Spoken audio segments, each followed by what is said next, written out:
Okay, now let's create the objects first. First of all, we will create the customer object by taking the information from here. So inside the if block, I am declaring a customer object. So customer equals, that will be a customer, and I need to provide customer name, mobile and email address, and I will get that from the text controllers. So customer name should be name controller dot text. The mobile number should be mobile controller dot text, and the email will be email controller dot text. So we have the customer object. Now it's time to build our reservation object. So final reservation, that will be a bus reservation, and it will take lots of parameters, and let me format the code.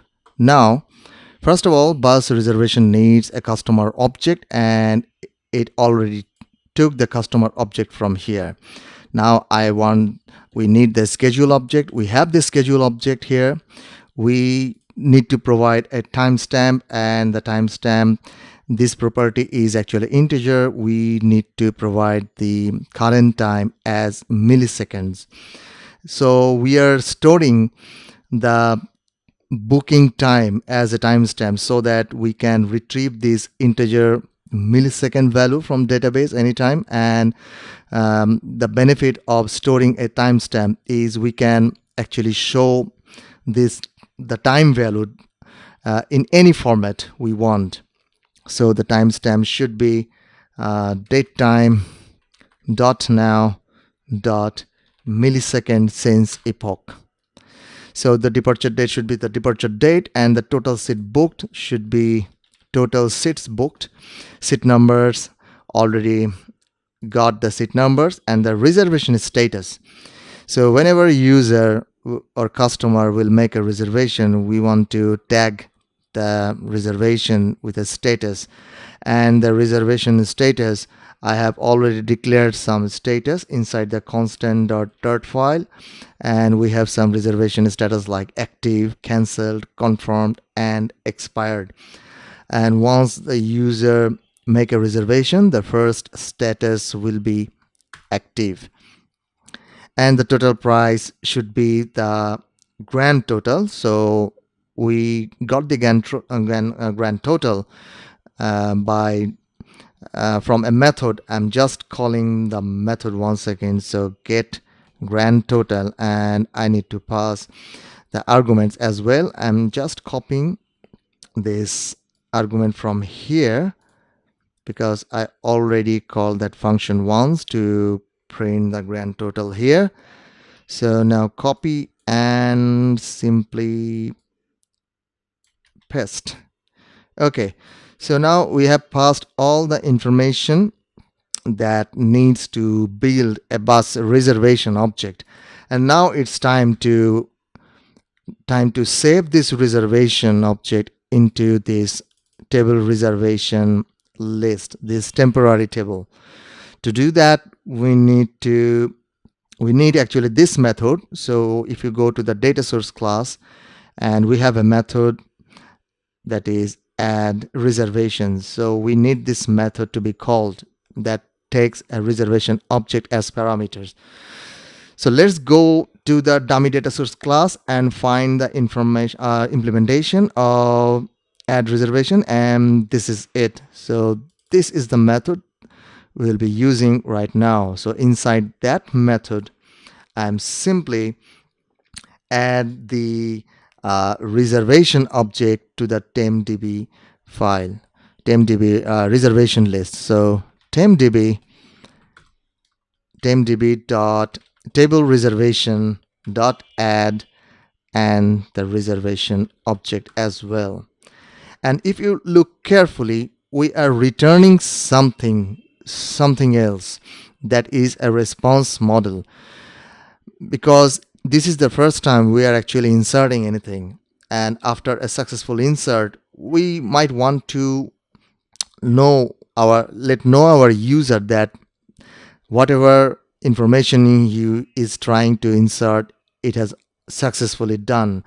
So to provide some information, we already build a response model object that actually includes a response status, and this response status actually will be the web response status, and response status actually an integer response status. Maybe this is actually another object response status. Okay, this is simply the saved. This is an enum actually. It's saved or failed or authorized, unauthorized, etc. So we will have a response status of saved because we are trying to save something. And then we have a status code that will be 200 series or 300 series. These are a standard code associated with web requests, and this will be a message. We can actually give some message that your information has been saved, or your reservation has been saved, or your booking has been confirmed or taken, etc. And also this response model has a map of object. That means we may want to add an object. Whatever object we have saved, we may want to include that object as a map. So because right now we are using some dummy database, we are not using any HTTP requests, any HTTP codes. For now, we can simply pass some dummy data to this response model, but once we complete our Spring Boot project and we actually make the real network request or the real database code, then we will have our response model with the actual data. And now in the dummy data source, after we add the reservation, we need to return a response model. So in order to return a response model, simply return a response model for now. So response model, we need to give a status code, method, and object, etc. Maybe the status code should be response status dot saved, and the status code should be 200. The message should be something like your reservation has been saved, and the object, it requires a map. I'm simply passing a map object, but it's giving some error, I think, and the error is because it's a future response model. So we need to mark this method as async, and I think the problem will be gone. So I'm returning a dummy response model, but in real life or in with our Spring Boot project, this response model will have actual status code and message that will be coming from our Spring backend. So now we need to call this method from inside the app data provider class, and to do that we need to add a function in our app data provider class, and I want to put the add functions at the top, and the add reservation will simply return a future response model object, and then the method name should be add reservation. We will pass a bus reservation object, so bus reservation, and we will simply return the data source add reservation method and pass the reservation object. And now we need to call this method from inside the confirmation page right here now. So now I need a provider object, and because I'm just simply want to call a function, so the provider object should be like this: provider.of context listen false, and just pass the provider class, so app data provider, and then call the add reservation method and pass the reservation object, and since it returns a method of future, then we can call a then function. This is actually a response model object, and we want to actually show something else, and that will be okay. Let me just have another function I should call after the asynchronous function. That will be catch error function, because every future function, after every future function, we can also call a catch error function. If any error occurs, then this exception object is returned, and from that we can actually show some message. If anything goes wrong, we want to show our user to have this message so that they can understand that their reservation has not been saved. So I'm simply tell our user that could not save, and if it does save, then method will be called, and from this then function I want to check the value. This is actually the response model, so this is actually the response model object, and I will simply check the response status. If it is saved, then we will show a message, and then we will go back. We will actually remove this page, and also this page. User will only see this page, and all the intermediate pages will be gone, so that after a successful saving a reservation, user cannot go back to the booking confirmation page, again the seat plan page, again the schedule page as well. So so in the then function, I will check if this response has the response status saved. Response status dot saved. Where is that? Response status dot saved. If it is saved, then we will show a message to our user that will show the message from this response object. So response dot message. Remember, in our when we establish our Spring Boot backend, this message will be coming from our Spring backend. So now, after showing a message, we will simply navigate to the search page, and as you can remember, we have used the push method from every page. So whenever we go to the schedule page, you know that behind or under this page we have the search page, and now we are going to the seat plan page. So under this seat plan page there are two pages, and now I'm going to the booking confirmation page. So under this booking confirmation page, and there are three pages, so we need to just pop this the three pages, and if we can successfully pop the confirm booking, seat plan and schedule page, we will eventually able to see the search page as well. So to do that, I'm calling the navigator dot a special function that is called pop until. That means I will be keep popping or removing widget until I match a route name, and this will simply, I will match the route name of say model route dot with name, and I will simply pass the route name for search page. So this will be route name search route name home page actually. So this is actually home page or search page.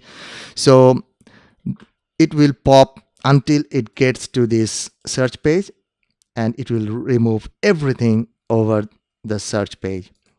And now if the response status is not saved or something else, then we need to handle also, and then we need to show other messages like also the response message, and this time the response message will contain some message that will be coming from the Spring Boot project about some real reason why actually the reservation has not been saved. So now it's time to restart the whole application and let's see whether we're able to add a reservation or not. So I have pressed the hot restart button and now select the cities one more time. Select the departure date, search, selecting the first schedule, selecting the seats. I'm going to the next button, give some name like say Mr. ABC. Mobile number should be 711000001, some dummy data, and maybe abc@gmail.com. And we're done with everything. So you can check the summary also if everything is okay. And now if we press the confirm booking button, we are supposed to go, or we are supposed to see the search page.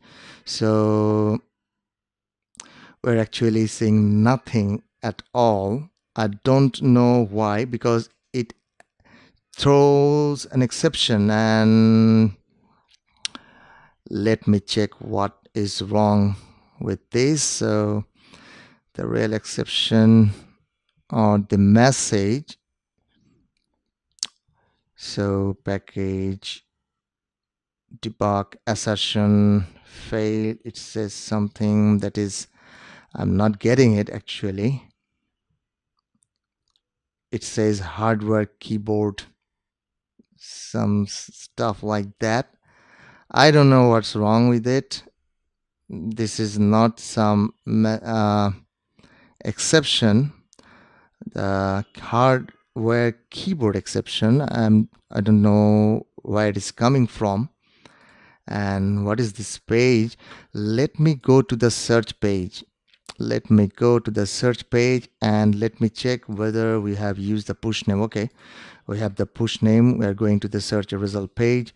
Then we are in the search result page, and from that we go to the sit plan page. So the sit plan page, from sit plan page we are going to the confirm booking page. And now, so I think everything is good, but I don't know what's wrong with it. Maybe route name home, it is the search. Okay, let me check the main.dart file once again. So main.dart file, for the search page we have used the route name search page, so everything is good, but still I'm not getting it, what I have done wrong. Maybe I should give it another try. And I just want to make sure that our reservation has been saved. And to do that, I need to go to the dummy data source class, and we are adding this reservation. I want to print the length. I want to print the length of this table reservation list. So if it is greater than 0, that means our reservation has been saved. And then we will realize that this exception or whatever problem we're having, it's for something else. So let me try again. So okay, so selecting the first schedule, this time some different sets. I need to pass something like say ABC. Okay, some random numbers, maybe email address abc@gmail.com. And now if I press the confirm booking button, as you can see, reservation has been saved actually, but I don't know what this problem is. Perhaps there is nothing to show in the stack. Maybe it's removing everything from the stack. I'm not quite sure, but we're able to add the reservation. That's a good point. But let me check, give me some time. Let me check what's wrong with it, and I will be back very soon with the solution. So please stay calm and see you in the next lecture.